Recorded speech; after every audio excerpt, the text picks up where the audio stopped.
Maithili express की शानदार प्रस्तुति।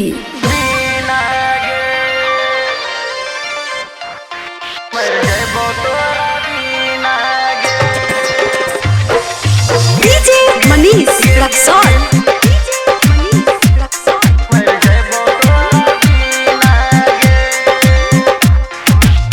मिक्स बाय ताज तन्हा।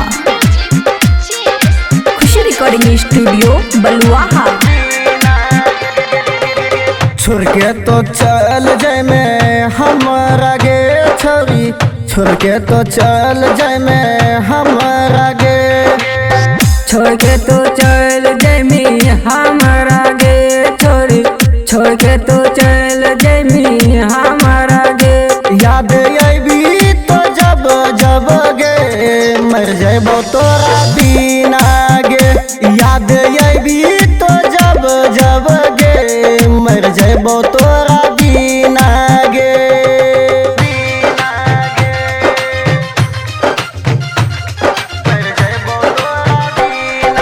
डीजे मनीष रक्सौल।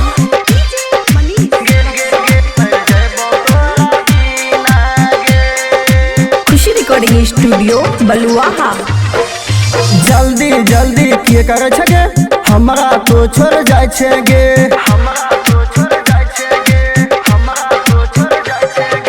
जल्दी जल्दी किए करे छगे हमरा तो छोड़ जाय छे गे। तोहरे प्यार के दावा गे किए तो जाय छे खावा गे, तोहरे में जान छै बासल गे है, तोहरे में जान छै बासल गे। याद आईबी तो जब जब गे मर जाबो तोरा बिना गे, याद आईबी तो जब जब गे मर जाबो तोरा बिना गे। खुशी रिकॉर्डिंग स्टूडियो बलुआहा।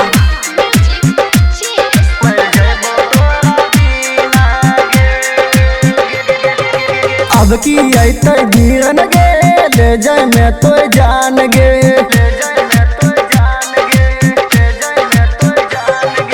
अब की अतै अर्जुन गे ले जाय में तो जान गे।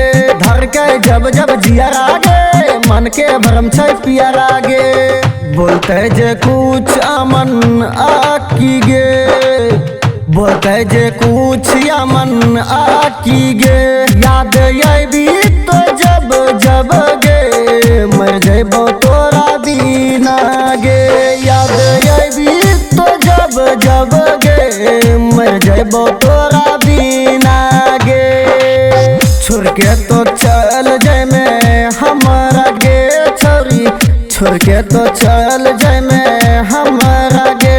याद आईबी तो जब जब गे मर जाबो तोरा